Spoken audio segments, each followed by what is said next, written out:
നമുക്കറിയാം, സഭാജീവിതം എന്ന് പറയുന്നത് അത് പള്ളിക്കുള്ളിൽ മാത്രമല്ല. ഒരു കാലത്ത് നമുക്ക് ഇവിടേക്ക് കടന്നു വരാനായിട്ട്, സഭാ ശുശ്രൂഷകൾ കടന്നു വരാൻ സഭയ്ക്ക് ഔദ്യോഗികമായിട്ടുള്ള അവസരങ്ങൾ ലഭിക്കാതിരുന്ന സാഹചര്യത്തിൽ നിങ്ങൾ SMCA രൂപീകരിച്ചു.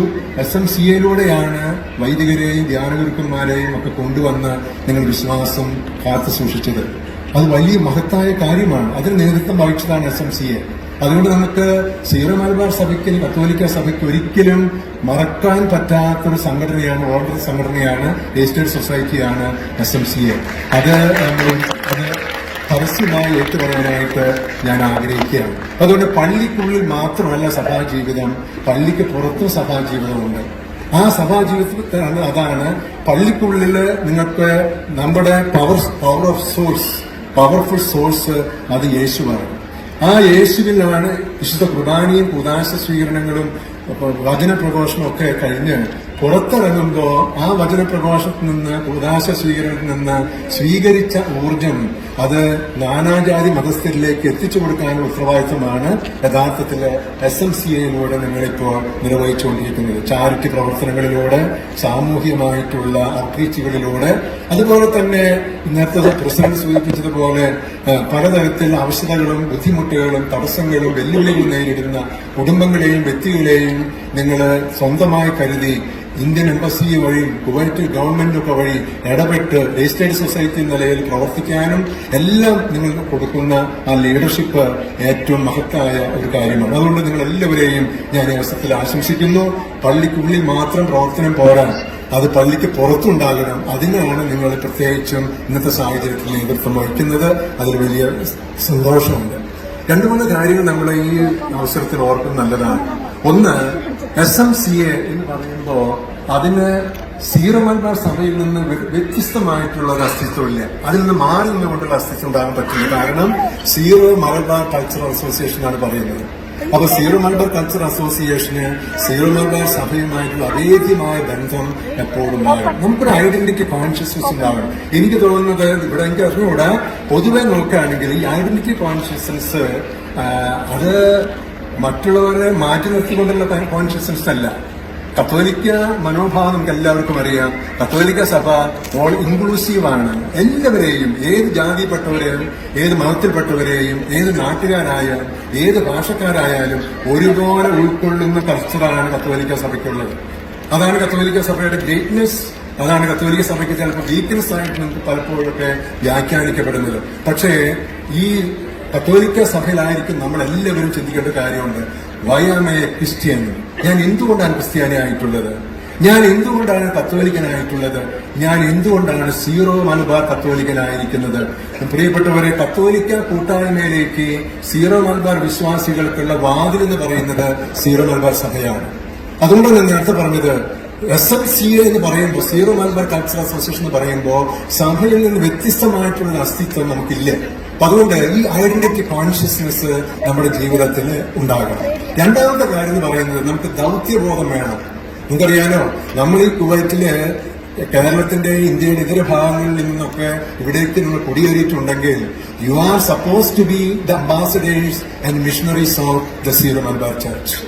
ഇവിടെയുള്ള വിവിധ മതസ്ഥർക്കും വിവിധ ഇടങ്ങളിൽ നിന്ന് വന്നിട്ടുള്ളവർക്കൊക്കെ സീറോ കത്തോലിക്ക സഭ എന്താണെന്നും പ്രത്യേകിച്ച് സീറോ മലബാർ സഭ എന്താണെന്നും വ്യക്തമാക്കി കൊടുക്കാനുള്ള വലിയ ഉത്തരവാദിത്തമാണ് നിങ്ങൾക്കുള്ളത്.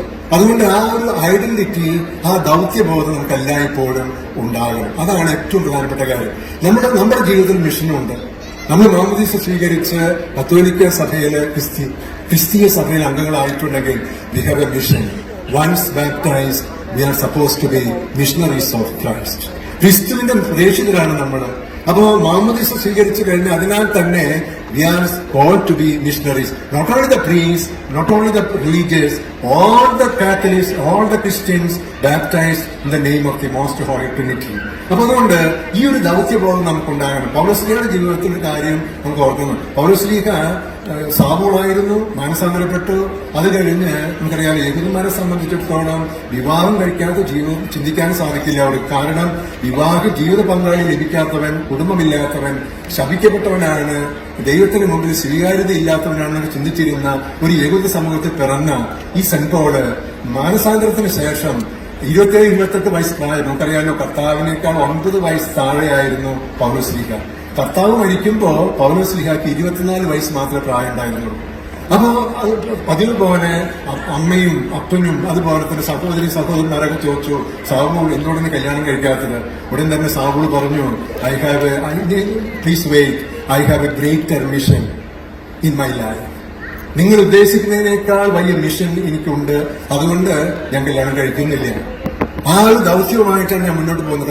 അദ്ദേഹത്തിന് മാനസാന്തരത്തിന് ശേഷം പൗലോസ് പറയാണ്. അതുകൊണ്ട് നമ്മുടെ കുവൈറ്റിലായിരിക്കുമ്പോ നമ്മൾ ചിന്തിക്കണം, I M A Catholic, I M A Syro Malabar Catholic, I am supposed to be the ambassador, missionary of Syro Malabar Church. അപ്പൊ അതുകൊണ്ട് ആ ഒരു ദൗത്യബോധം എവിടെയാണെങ്കിലും എന്റെ സാന്നിധ്യവും എന്റെ പ്രവർത്തനങ്ങളും എന്റെ ഇടപെടലുകളും ഈ ഒരു കാഴ്ചപ്പാടിലേക്ക് സീറോ മലബാർ സഭ അംഗങ്ങളുടെ പ്രത്യേകത എന്താണ് എന്ന് കാണിച്ചു കൊടുക്കുന്ന രീതിയിലേക്ക് വളരാൻ നമുക്ക് സാധിക്കണം. അതിന്റെ ആ രീതിയിലുള്ള കാഴ്ചപ്പാടും ദർശനവും ഉണ്ടായിരുന്നുകൊണ്ടാണ് നമുക്ക് മുമ്പ് കടന്നുപോയവര് ഇങ്ങനെ ഒരു സംഘടന രൂപീകരിച്ച് സഭാ സംവിധാനം വരുന്നതിന് മുമ്പ് തന്നെ അവരിലൂടെ ധ്യാനത്തിനും കുർബാനയ്ക്കും മറ്റു കാര്യങ്ങൾക്കൊക്കെ സൗകര്യങ്ങൾ ഏർപ്പെടുത്തി കൊടുക്കാനായിട്ട് പരിശ്രമിച്ചത്. ഈ ഒരു ചിന്ത പ്രിയപ്പെട്ടവരെ നമുക്കുണ്ടാകണം. അപ്പോൾ ഐഡന്റിറ്റി കോൺഷ്യസ്നസ് ഉണ്ടാകണം. സീറോ മലബാർ സഭയിൽ നിന്ന് വ്യത്യസ്തമായിട്ടുള്ള ഐഡന്റിറ്റി സീറോ മലബാർ കൾച്ചറൽ അസോസിയേഷന് ഉണ്ടാകാൻ പാടില്ല. അതുപോലെ തന്നെ ഇതിലൂടെ എനിക്കൊരു ദൗത്യം നിർവഹിക്കാനുണ്ട്, അത് ഈശോയുടെ ദൗത്യമാണ്, അതാണ് നിർവഹിക്കേണ്ടത്. മൂന്നാമത്തെ കാര്യം എന്ന് പറയുന്നത്, we should be proud of being a Syro Malabar Catholic. അഭിമാനബോധം നമുക്കുണ്ടാകണം. നമുക്കറിയാമോ, ആലോചിച്ച് നോക്കിയേ, ക്രിസ്തീയ സഭകളില് കത്തോലിക്ക സഭ മറ്റ് ഇതര നോൺ കാത്തലിക് അകത്തോലിക്ക സഭകളുണ്ട്, പ്രൊട്ടസ്റ്റന്റ് സഭകളുണ്ട്, പെന്തക്കോസ്റ്റൽ കമ്മ്യൂണിറ്റീസ് ഉണ്ട്, ഇവർക്കുള്ളതുണ്ടല്ലോ. എന്തിനാണ്, ഏത് രീതിയിലാണ് കത്തോലിക്ക സഭ, സീറോ മലബാർ സഭ കത്തോലിക്ക കൂട്ടായ്മയിലും അതിന് പുറത്ത് വ്യത്യസ്തമായിക്കൊണ്ടിരിക്കുന്നത്? അതിന് പ്രധാനപ്പെട്ട കാരണം കത്തോലിക്ക സഭയുടെ പ്രത്യേകതയാണ് 24 മണിക്കൂറുള്ള യൂക്കറിസ്റ്റിക് പ്രസൻസ്, അതുപോലെ തന്നെ പരിശുദ്ധ അമ്മയോടുള്ള ഭക്തി. അത് കത്തോലിക്ക സഭയ്ക്ക് പൊതുവായിട്ടുള്ള കാര്യമാണ്. രണ്ടാമത്തെ കാര്യം എന്ന് പറയുന്നത്, നമ്മുടെ സഭയിലാണ് ഏറ്റവും സജീവമായിട്ടുള്ള സഭാ ശുശ്രൂഷകൾ നടക്കുന്നതെന്ന് എല്ലാവരും അംഗീകരിക്കുന്ന കാര്യമാണ്. അതിന് കാരണം എന്താണെന്ന് അറിയാമോ? നമ്മുടെ കൂട്ടായ്മയില് ഫുൾ ടൈമേഴ്സായിട്ട് ശുശ്രൂഷ നിർവഹിക്കുന്ന വൈദികരും സന്യസ്തരും എന്നുള്ളതാണ്. അത് കത്തോലിക്ക സഭയില്, പ്രത്യേകിച്ച് കത്തോലിക്ക കൂട്ടായ്മയില് 24 വ്യക്തിസഭകളിൽ ഒന്നായിട്ടുള്ള സീറോ മലബാർ സഭയുടെ പ്രത്യേകത. അതുകൊണ്ട് അവിടെ നമുക്കിപ്പോ ദൈവാനുഗ്രഹത്താല് വൈദികര് വന്നിരിക്കുന്നു, ഒരുപക്ഷെ ഇനി സന്യസ്തര് വരുമായിരിക്കും. അങ്ങനെയൊക്കെ വന്ന് നമ്മൾ മുന്നോട്ട് പോകുമ്പോ നമുക്കറിയാം, ഇന്ന് നേരത്തെ പലരോട് പറയായിരുന്നു, വന്ന അവസരത്തിൽ ആകെ ഈ അടുത്ത കാലം വരെ ഉണ്ടായിരുന്നത് ഹോളി ഫാമിലി ചർച്ച് മാത്രമാണ്. എത്രയോ ദൂരം കടന്ന് താണ്ടിയിട്ട് വേണം നിങ്ങൾക്ക് അങ്ങോട്ട് പോകാൻ. ഇപ്പോൾ അതിനോട് കുറച്ചുകൂടി അടുത്തുള്ള പള്ളികൾ വന്നു. പള്ളികൾ പണിയാൻ പറ്റിയില്ലെങ്കിൽ അതിൻ്റെതായ സംവിധാനങ്ങൾ ഏർപ്പെടുത്തി. അതിന്റെ പേരിലുണ്ടായ സഭയുടെ വളർച്ച, സജീവത്വം. ഞാൻ കാലത്ത് അടക്കം പറഞ്ഞതുപോലെ നാട്ടിലുള്ളതിനേക്കാൾ കൂടുതൽ സജീവമായിട്ട് നിങ്ങൾ കുർബാനയിലും മറ്റും പങ്കെടുക്കുന്നു എന്നുള്ളത് നിങ്ങളുടെ വൈദികരോടും ഒക്കെ ചേർന്നുകൊണ്ടുള്ള നിങ്ങളുടെ ശുശ്രൂഷയുടെ കൂട്ടായ്മയുടെ അടയാളമാണ്. അപ്പൊ അതുകൊണ്ട് നമ്മുടെ സഭ വളരെ സജീവമാണ്. ആ സജീവമാകുന്നതിന് പ്രധാനപ്പെട്ട ഘടകം എന്ന് പറയുന്നത് നമ്മുടെ പിതാക്കന്മാരിലൂടെ, സന്യസ്തരിലൂടെ ഒക്കെ ലഭിച്ചിട്ടുള്ള നമ്മുടെ വൈദികരുടെ ശുശ്രൂഷയാണ്. ഇത് നമ്മൾ അഭിമാനം കൊള്ളണം, അത് നമ്മൾ മാക്സിമം പ്രയോജനപ്പെടുത്തണം. അങ്ങനെ രീതിയിൽ മുന്നോട്ട് പോകുമ്പോഴാണ് നമ്മുടെ ജീവിതത്തില് നല്ല ഉണർവോടും ഉന്മേഷത്തോടു കൂടി മുന്നോട്ട് പോകാനായിട്ട് നമുക്ക് സാധിക്കുകയുള്ളൂ. ഞാൻ ഒരു കാര്യം പറഞ്ഞ് അവസാനിപ്പിക്കുകയാണ്. നിങ്ങൾക്കറിയാമല്ലോ, പൗലോസ്ലീഹായുടെ മാനസാന്തരത്തിന്റെ അവസരത്തില് കുതിരപ്പുറത്തുനിന്ന് വീണ് ഡമാസ്കസിലേക്ക് പോകുന്ന വഴിയിലാണല്ലോ അദ്ദേഹം കുതിരപ്പുറത്തുനിന്ന് വീണത്. അങ്ങനെ കുതിരപ്പുറത്തുനിന്ന് വീണപ്പോ അദ്ദേഹത്തിന് ഉണ്ടായ 2 ഉൾക്കാഴ്ചകളെ കുറിച്ച് പാരമ്പര്യം പറയുന്നുണ്ട്. ഒന്ന്, ക്രൈസ്റ്റ് സ്റ്റിൽ ലിവ്സ്. ദുഃഖവെള്ളിയാഴ്ച കുരിശിൽ തൂക്കപ്പെട്ടവൻ അല്ല, കർത്താവ് ഇന്നും ജീവിക്കുന്നു എന്നുള്ള തിരിച്ചറിവാണ് സാവൂളിനുണ്ടായത്. ക്രിസ്തുവിനെയും ക്രിസ്തുവിൽ വിശ്വസിക്കുന്നവരെയും മർദ്ദിച്ചുകൊണ്ടിരുന്ന സാവൂള് ക്രിസ്തു ശിഷ്യനായി മാറിയതിന്റെ ചരിത്രം എന്ന് പറയുന്നത് ഇന്നും ജീവിക്കുന്നവനാണ് ക്രിസ്തു എന്നുള്ള ചിന്തയാണ്.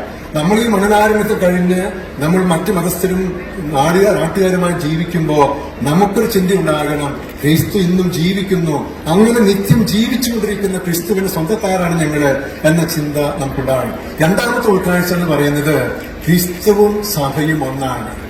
ക്രിസ്തുവും സഭയും ഒന്നാണ്. സഭയ്ക്ക്